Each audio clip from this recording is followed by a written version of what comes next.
കേരളത്തിനും UK-ക്കും പിന്നാലെ UAE-യിലും തരംഗമായി പുലിമുരുകൻ. റിലീസ് ചെയ്ത ആദ്യ ദിവസം തന്നെ മികച്ച റിപ്പോർട്ടുകളാണ് UAE-യിൽ നിന്നും ലഭിക്കുന്നത്.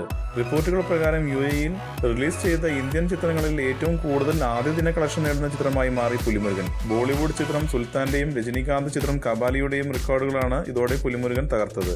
റിലീസ് ചെയ്ത തിയേറ്ററുകളുടെ എണ്ണത്തിലും പുലിമുരുകൻ മുന്നിലാണ്. കബാലി 425-ഉം സുൽത്താൻ 225-ഉം കേന്ദ്രങ്ങളിൽ റിലീസിനെത്തിയപ്പോൾ 432 തിയേറ്ററുകളിലാണ് പുലിമുരുകൻ റിലീസിന് എത്തിയത്. ദുബായിലും ബഹ്റൈനിലും ആരാധകർക്കായി പ്രത്യേക പ്രദർശനങ്ങളും ഒരുക്കിയിട്ടുണ്ട്. പുലിമുരുകന്റെ സ്വീകാര്യത വരും ദിവസങ്ങളിൽ തുടർന്നാൽ UAE-യിൽ ഒരു ഇന്ത്യൻ സിനിമ നേടുന്ന ഏറ്റവും വലിയ കളക്ഷനായി മാറും പുലിമുരുകൻ. കൂടുതൽ സിനിമാ വാർത്തകൾക്കും വിശേഷങ്ങൾക്കും ഇപ്പോൾ തന്നെ സബ്സ്ക്രൈബ് ചെയ്യൂ മലയാളം ക്രിയേഷൻസ്.